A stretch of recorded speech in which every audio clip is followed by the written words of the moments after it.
जय माता दी दोस्तों। आज शुक्रवार के दिन हम सब सुनेंगे संतोषी माता की व्रत कथा। माँ संतोषी का व्रत करने से घर में सुख शांति धन और संतोष आता है। एक बुढ़िया थी, उसके 7 बेटे थे। 6 कमाने वाले थे और एक कुछ नहीं कमाता था। बुढ़िया 6 की रसोई बनाती, भोजन कराती और उनसे जो कुछ जूठन बचती वो 7वें को दे देती। एक दिन वह पत्नी से बोला, देखो मेरी माँ को मुझसे कितना प्रेम है। वह बोली, क्यों नहीं होगा प्रेम, वो आपको सबका जूठा जो खिलाती हैं।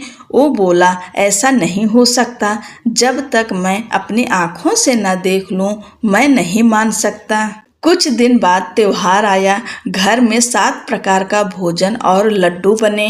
वह जांचने के लिए सिर दर्द का बहाना कर पतला वस्त्र सिर पर ओढ़े रसोई घर में सो गया।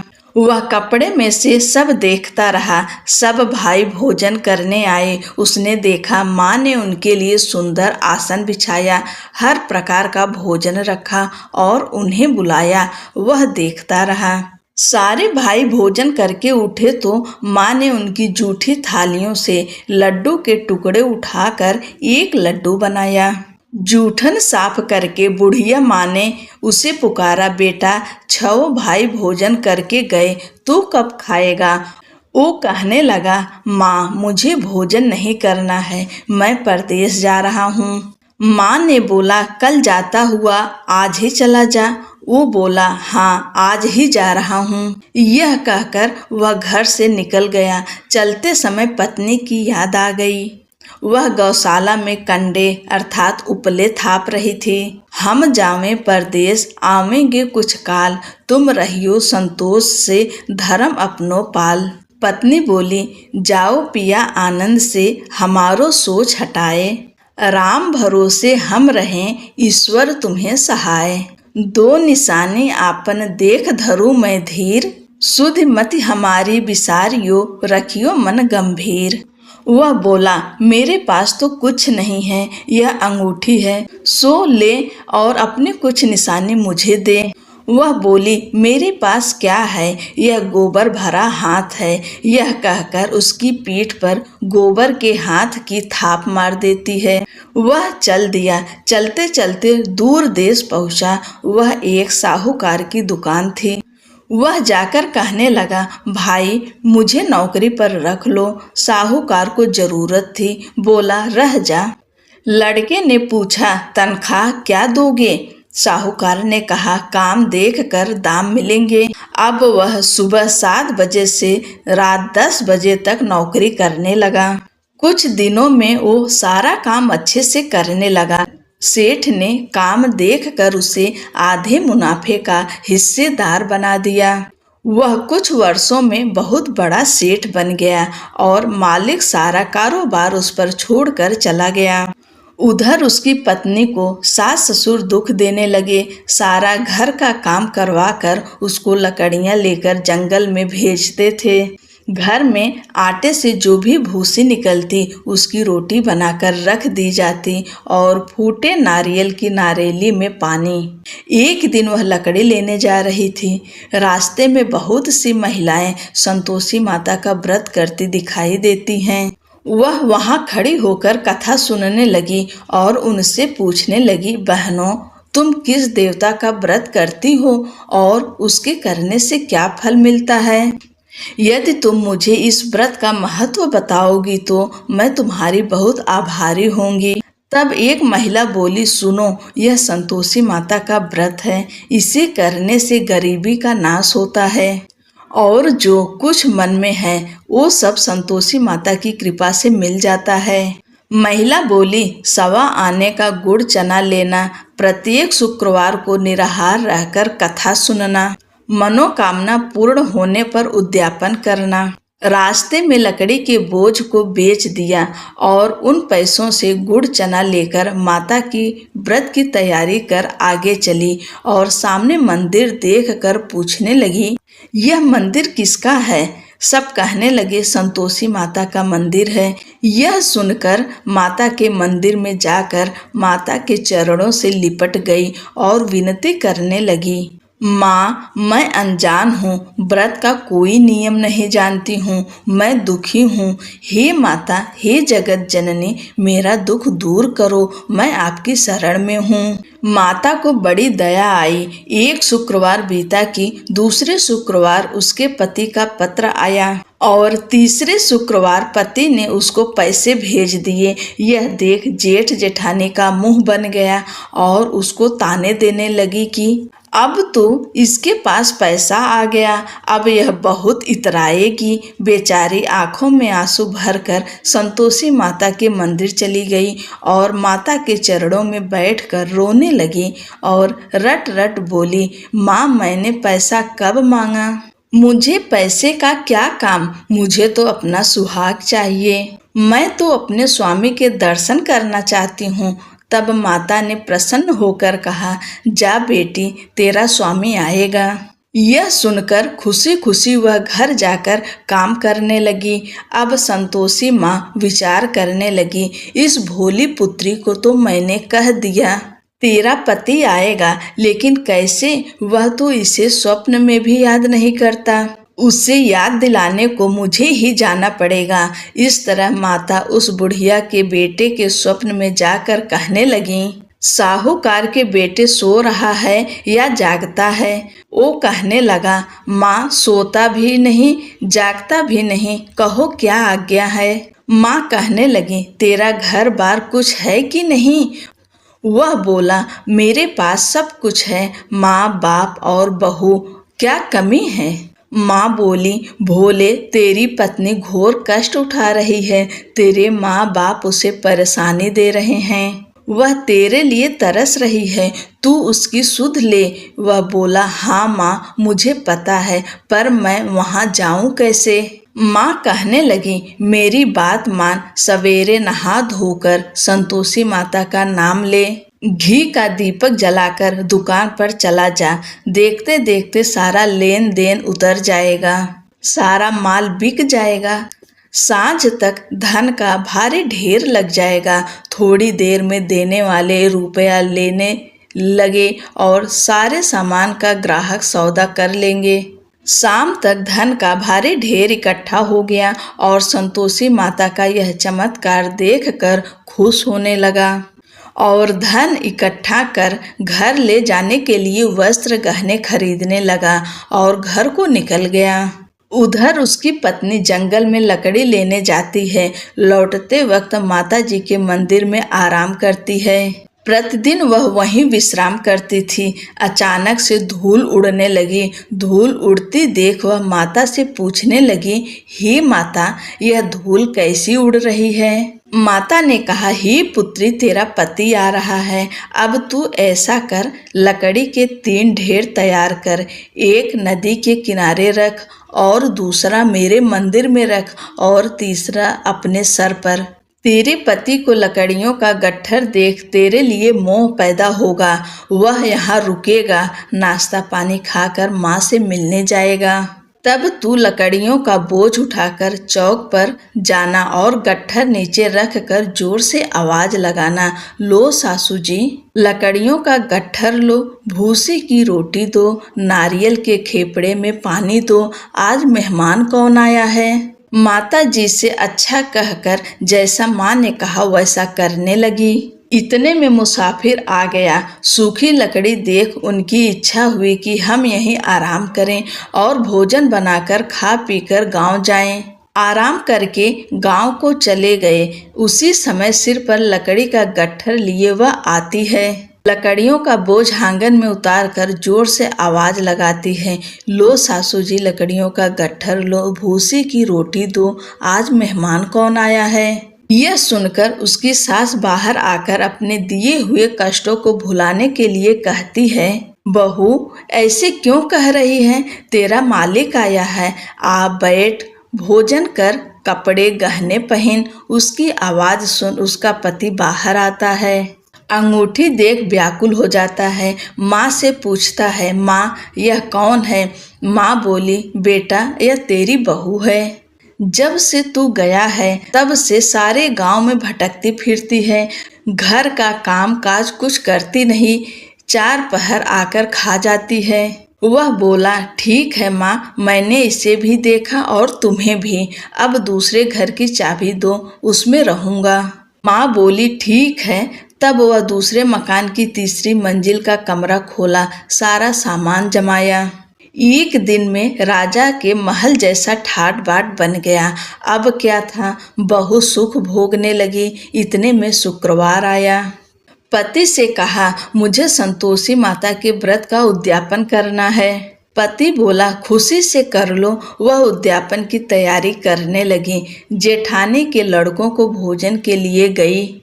उन्होंने कहा, ठीक है, पर पीछे से जेठानी ने अपने बच्चों से कहा, भोजन के वक्त खटाई मांगना, जिससे उसका उद्यापन न हो। लड़के गए, खीर खाकर पेट भर गया, लेकिन खाते ही कहने लगे, हमें खटाई दो, हमें खीर नहीं खानी है। वह कहने लगी, खटाई नहीं दी जाएगी, यह तो संतोषी माता का प्रसाद है। लड़के उठ खड़े हुए, बोले, पैसा लाओ। भोली बहू कुछ जानती नहीं थी, उन्हें पैसे दे दिए। लड़के उसी समय इमली लेकर खाने लगे। यह देखकर बहू पर माताजी ने गुस्सा किया। राजा के दूत उसके पति को पकड़कर ले गए। जेठ जेठानी कहने लगे, लूट लूट कर धन लाया था, अब पता लगेगा। जब जेल की मार खाएगा। बहू से यह सहन नहीं हुआ। रोती हुई मंदिर गई, कहने लगी, हे माता, यह क्या किया? हंसाकर अब भक्तों को रुलाने लगी। माता बोली, बेटी तूने उद्यापन करके मेरा व्रत भंग किया है। वह कहने लगी, माता मैंने क्या अपराध किया? मैंने भूल से लड़कों को पैसे दे दिए थे, मुझे क्षमा करो, मैं फिर तुम्हारा उद्यापन करूंगी। माँ बोली, अब भूल मत करना। वह कहती है, अब भूल नहीं होगी, अब वो कैसे आएंगे? माँ बोली, जा, तेरा पति तुझे रास्ते में आता मिलेगा। वह निकली, राह में पति मिला। उसने पूछा, कहाँ गए थे? वह कहने लगा, इतना धन जो कमाया है उसका टैक्स राजा ने मांगा था, वह भरने गया था। वह खुश होकर बोली, अब घर को चलो। कुछ दिन बाद फिर शुक्रवार आया। अब बोली, मुझे दोबारा माता का उद्यापन करना है। पति ने कहा, करो। बहू ने फिर जेठ के लड़कों को भोजन को कहने गई। जेठानी ने एक दो बातें सुनाई और तुम सब लोग पहले ही खटाई मांगना। लड़के भोजन से पहले कहने लगे, हमें खीर नहीं खानी है, हमारा जी बिगड़ता है, कुछ खटाई खाने को दो।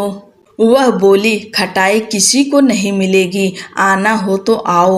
वह ब्राह्मण के लड़के लाकर भोजन कराने लगी। दक्षिणा की जगह उनको एक एक फल दिया। संतोषी माता प्रसन्न हुई। माता की कृपा हुई। 9वें मास में उसे सुंदर पुत्र प्राप्त हुआ। पुत्र को पाकर प्रतिदिन माता जी के मंदिर को जाने लगी। माँ ने सोचा, यह रोज आती है, आज क्यों न इसके घर चलूं। यह विचार कर माता ने भयानक रूप बनाया। गुड़ चने से सना मुख, ऊपर सूंड के समान होठ, उस पर मक्खियां भिन भिन कर रही थी। देहली पर पैर रखते ही उसकी सास चिल्लाई, देखो रे, कौन चुड़ैल चली आ रही है, लड़कों इसे निकालो, नहीं तो किसी को खा जाएगी। लड़के भगाने लगे, चिल्लाकर खिड़की बंद करने लगे। बहू रोशनदान से सब देख रही थी। खुशी से चिल्लाने लगी, आज तो मेरी माताजी मेरे घर आई हैं। वह बच्चे को दूध पीने से हटाती है। इतने में सास को क्रोध आ गया। वह बोली, क्या हुआ है, बच्चे को क्यों पटक दिया? इतने में माँ के प्रताप से लड़के ही लड़के नजर आने लगे। वह बोली, माँ, मैं जिसका व्रत करती हूँ यह संतोषी माता हैं। सबने माता जी के चरण पकड़ लिए और विनती कर कहने लगे, हे माता, हम नादान हैं, तुम्हारा व्रत भंग कर हमने बड़ा अपराध किया है। माता, आप हमारा अपराध क्षमा करो। इस प्रकार माता प्रसन्न हुई। बहू को प्रसन्न हो जैसा फल दिया वैसा माता सबको दे। जो पढ़े सुने हुंकारा भरे उसका मनोरथ पूर्ण हो। बोलो संतोषी माता की जय। अब हम सब अन्नपूर्णा माता की कथा सुनेंगे। एक समय की बात है, काशी निवासी धनंजय की पत्नी सुलक्षणा थी। उसे सभी सुख प्राप्त थे, केवल निर्धनता ही उसके दुख का कारण था। यह दुख उसे हर समय सताता रहता था। एक दिन सुलक्षणा ने अपने पति से कहा, स्वामी आप कुछ उद्यम करो, अर्थात मेहनत करो, कुछ काम धंधा करो, तभी काम चले। इस प्रकार कब तक काम चलेगा। सुलक्षणा की बात धनंजय के मन में बैठ गई और वह उसी दिन विश्वनाथ शंकर जी को प्रसन्न करने के लिए बैठ गया और कहने लगा, हे देवाधिदेव विश्वेश्वर, मुझे पूजा पाठ कुछ नहीं आता है, केवल आपके भरोसे बैठा हूँ। इतना कहकर वह 2-3 दिन भूखा प्यासा बैठा रहा। यह देखकर भगवान शंकर ने उसके कान में अन्नपूर्णा अन्नपूर्णा अन्नपूर्णा इस प्रकार 3 बार कहा। धनंजय सोच में पड़ गया कि यह कौन था और क्या कह गया। मंदिर से आते ब्राह्मणों से पूछने पर उन्होंने बताया कि वह अन्नपूर्णा देवी का नाम सुन रहा था। धनंजय ने अपने घर जाकर सुलक्षणा से सारी बात कही। वह बोली, नाथ चिंता मत करो, स्वयं शंकर जी ने यह मंत्र दिया है, वे स्वयं ही खुलासा करेंगे, आप फिर जाकर उनकी आराधना करो।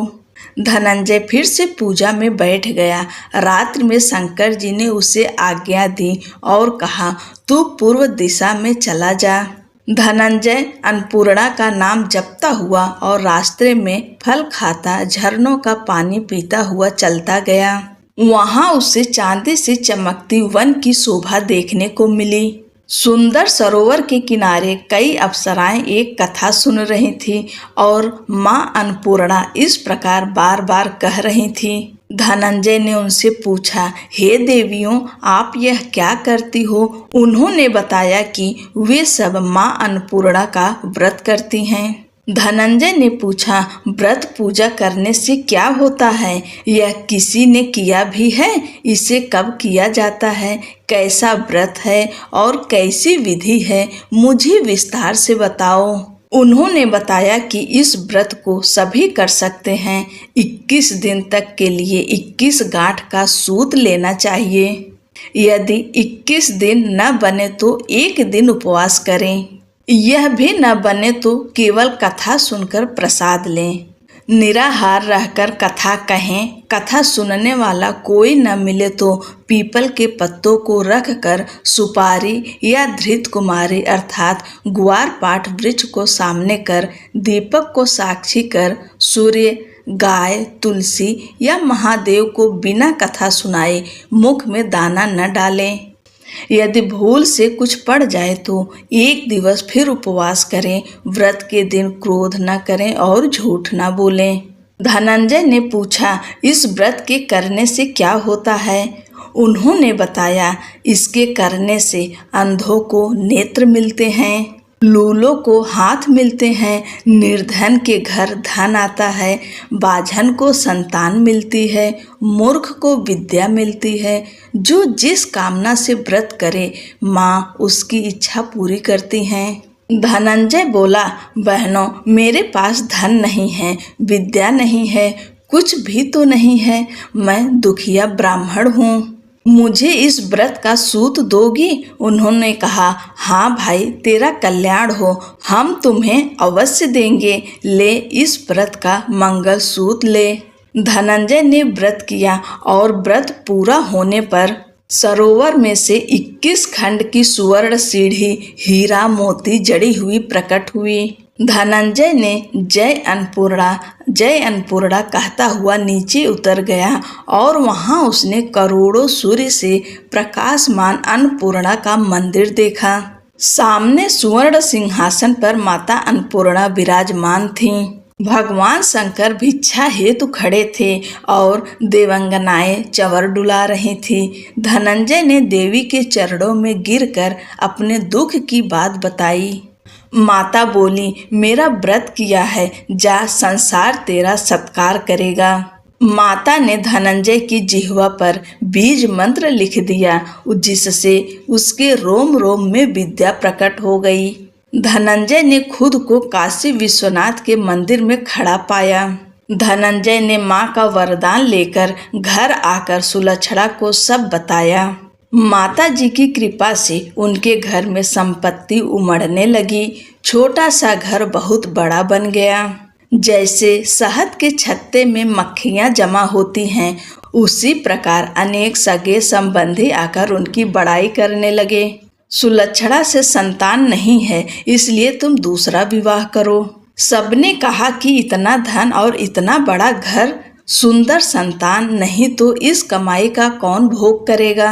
अनिच्छा होते हुए भी धनंजय को दूसरा विवाह करना पड़ा और सती सुलक्षणा को सौत का दुख उठाना पड़ा। दिन बीतते गए और फिर अगहन मास आया। नए बंधन में बंधे पति से सुलक्षणा ने कहलाया कि हम व्रत के प्रभाव से सुखी हुए हैं, इस कारण यह व्रत छोड़ना नहीं चाहिए। यह माता जी का प्रताप है कि हम इतने संपन्न और सुखी हैं। सुलक्षणा की बात सुनकर धनंजय उसके यहाँ आया और व्रत में बैठ गया।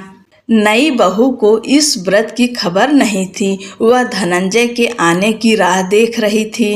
दिन बीतते गए और व्रत पूर्ण होने में 3 दिवस बाकी थे कि नई बहू को खबर पड़ी। उसके मन में ईर्ष्या की ज्वाला दहकने लगी थी। वह सुलक्षणा के घर आ पहुंची और उसने वहां भगदड़ मचा दी। वह धनंजय को अपने साथ ले गई। धनंजय को थोड़ी देर के लिए निद्रा ने आ दबाया।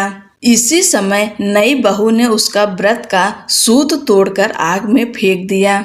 अब तो माता जी का कोप जाग गया। घर में अचानक आग लग गई। सब कुछ जलकर खाक हो गया।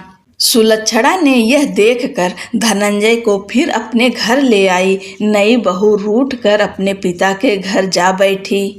पति को परमेश्वर मानने वाली सुलक्षणा बोली, नाथ घबराना नहीं, माता जी की कृपा अलौकिक है। पुत्र कुपुत्र हो जाता है पर माता कुमाता नहीं होती। अब आप श्रद्धा और भक्ति से आराधना शुरू करो, वे जरूर हमारा कल्याण करेंगी। धनंजय फिर माता के पीछे पड़ गया। फिर वही सरोवर सीढ़ी प्रकट हुई। उसमें माँ अन्नपूर्णा कहकर वह उतर गया। वहां जाकर माँ अन्नपूर्णा के चरणों में रुदन करने लगा। माता प्रसन्न हो बोली, यह मेरी स्वर्ण की मूर्ति ले, उसकी पूजा करना, तू फिर सुखी हो जाएगा। जा, तुझे मेरा आशीर्वाद है। तेरी स्त्री सुलक्षणा ने श्रद्धा से मेरा व्रत किया है, उसे मैंने पुत्र दिया है। धनंजय ने आंखें खोली तो खुद को काशी विश्वनाथ के मंदिर में खड़ा पाया। वहां से फिर उसी प्रकार घर को आया। इधर सुलक्षणा के दिन चढ़े और महीने पूरे होते ही पुत्र का जन्म हुआ। गांव में आश्चर्य की लहर दौड़ गई। इसी प्रकार उसी गांव के निसंतान सेठ के पुत्र होने पर उसने माता अन्नपूर्णा का मंदिर बनवा दिया। उसमें माता जी धूमधाम से पधारी, यज्ञ किया और धनंजय को मंदिर के आचार्य का पद दे दिया। जीविका के लिए मंदिर की दक्षिणा और रहने के लिए बड़ा सुंदर सा भवन दिया। धनंजय स्त्री पुत्र सहित वहां रहने लगा। माता जी के चढ़ावे में भरपूर आमदनी होने लगी। इधर नई बहू के पिता के घर डाका पड़ा, सब लुट गया। वे भीख मांगकर पेट भरने लगे। सुलक्षणा ने यह सुना तो उन्हें बुलावा भेजा, अलग घर में रख लिया और उनके अन्न वस्त्र का प्रबंध कर दिया। धनंजय, सुलक्षणा और उसका पुत्र माता जी की कृपा से आनंद से रहने लगे।